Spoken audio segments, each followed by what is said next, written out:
السلام عليكم ورحمة الله وبركاته، طلبة وطالبات الصف الأول الثانوي. النهاردة هناخد درس من دروس المنطق بعنوان الاستقراء والمنهج العلمي في العصر الحديث. في البداية يا شباب عايزين نعرف إن فرانسيس بيكون أدرك الحاجة لمنهج جديد أو أداة جديدة للكشف والاختراع هيحل محل منهج أرسطو القديم، ورفع هنا فرانسيس بيكون شعار المعرفة قوة.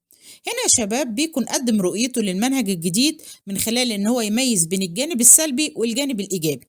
هناخد مع بعض دلوقتي الاول الجانب السلبي وبعد كده ناخد الجانب الايجابي. لو احنا بدأنا الاول الجانب السلبي او بيسموه الهدمي عند بيكون، هنا بيكون سعى في الجانب ده ان هو يكشف عن بعض الاخطاء اللي ممكن تؤدي للوقوع في خطأ التفكير او بتؤدي لوقوع الانسان في الخطأ، وهنا سعى ان احنا نتخلص منها واطلق عليها بيكون، ركزوا معايا، اسم الاوهام او الاوثان. ميز هنا بيكون بين 4 أوهام اللي احنا ممكن نقع فيها. أول حاجة عندنا أوهام الجنس أو بنسميها أوهام القبيلة. دي تعتبر أخطاء عامة بيقع فيها البشر بحكم الطبيعة البشرية الناقصة، فتلاقي مثلا إن جميع البشر بيركزوا على الشواهد والأدلة اللي بتؤيد وجهة نظرهم وبيهملوا الشواهد الأخرى المخالفة لوجهة نظرهم. مثال على كده يا شباب زي مثلا سرعة الحكم على شخص من خلال رؤيته أول مرة اللي احنا بنسميه الانطباع الأول، ودون معرفة سابقة مما يؤدي للخطأ في التقييم. زي مثلا لما تشوف حد من أول موقف تتعامل معاه تقول له الراجل ده غلس أو رزل، لكن مع الوقت ان انت تكتشف خطأ حكمك عليه. الوهم التاني يا شباب عندنا اسمه أوهام الكهف، ودي أخطاء فردية، نخلي بالنا أخطاء فردية يقع فيها كل فرد بحكم تكوينه الخاص وتربيته وثقافته ومهنته. الفرد هنا بيعمي عن الحقائق التي تتنافى مع أهوائه ورغباته الفردية، يعني ما بيحبش يتفق مع الحقائق اللي بتخالف أهوائه ورغبته. زي بالظبط كده الطالب المدخن اللي بيعتقد إن التدخين ده هو رمز للرجولة، تيجي تتناقش معاه يقول لك لا هو رمز للرجولة. ليه؟ قال لك نتيجة ثقافة البيئة اللي هو عايش فيها. الوهم الثالث عندنا يا شباب اللي احنا بنسميه أوهام السوء، ودي أوهام أو أخطاء بتنشأ من عيوب اللغة اللي هي بتعتبر أداة التعبير عن الأفكار والتفاهم بين الناس، ودي تعتبر من أخطر أنواع الأوهام. ليه؟ بسبب غموض اللغة وعدم وضوحها ممكن يؤدي عندي للكثير من الحوارات والمناقشات بالخلافات، وممكن تؤدي كمان لمشاكل كبيرة جدا. مثال على كده مثلا يا شباب زي مثلا استخدام ما يسمى بلغة الفرانكو في الحديث اليومي، ممكن تتسم بالغموض، مش كل الناس بتفهمها، فده بيؤدي للوقوع في أخطاء كتيرة خاصة مع الأشخاص الذين يجهلونها.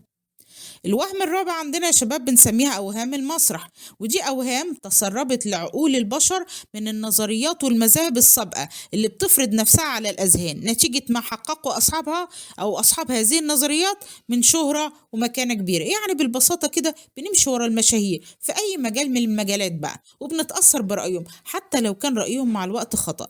زي كده بالظبط لما رفض بعض الناس أو رفض ما جاء به جاليليو من أفكار جديدة في مجال العلم. ليه؟ عشان كانت بتخالف تعليم أرسطو اللي حققت شهرة واسعة في مجال الفكر الإنساني. فالناس طبعا لما قال جاليليو كلام بيخالف رأي المشهور أرسطو في الوقت ده تم الحكم عليه بالإعدام، حرقا بالنار.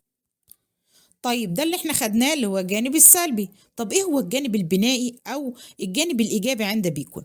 الجانب الايجابي او البنائي عند بيكون هنا اتنبه الباحث للاخطاء اللي ممكن يقع فيها اثناء بحثه، فسعى هنا لتجنبها. بدأ في الالتزام بالخطوات الايجابيه للبحث واللي احنا بنسميه الجانب الايجابي او البنائي عند بيكون، ويعتبر ده الاكثر فاعليه في تفسير الظواهر.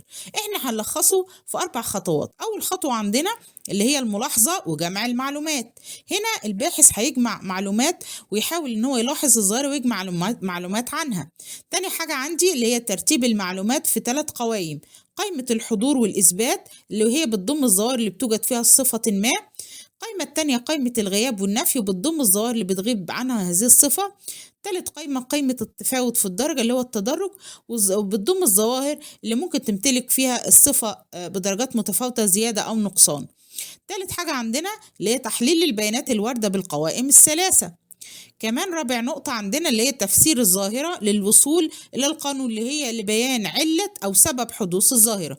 طب ناخد مع بعض كده مثال تطبيقي على ال4 خطوات اللي احنا قلنا عليها هنا. هنلاقي هنا بيكون أوضح أو أعطانا مثال عشان يوضح منهجه الاستقرائي في بحث مثلا ظاهرة زي ظاهرة الحرارة. جمع معلومات عنها وقال إن في عندي قائمة اسمها قائمة الحضور، لأن في 27 حالة بتتمثل فيها الحرارة زي ضوء الشمس وحرارة الاحتكاك وحرارة الكائنات الحية إلى آخره.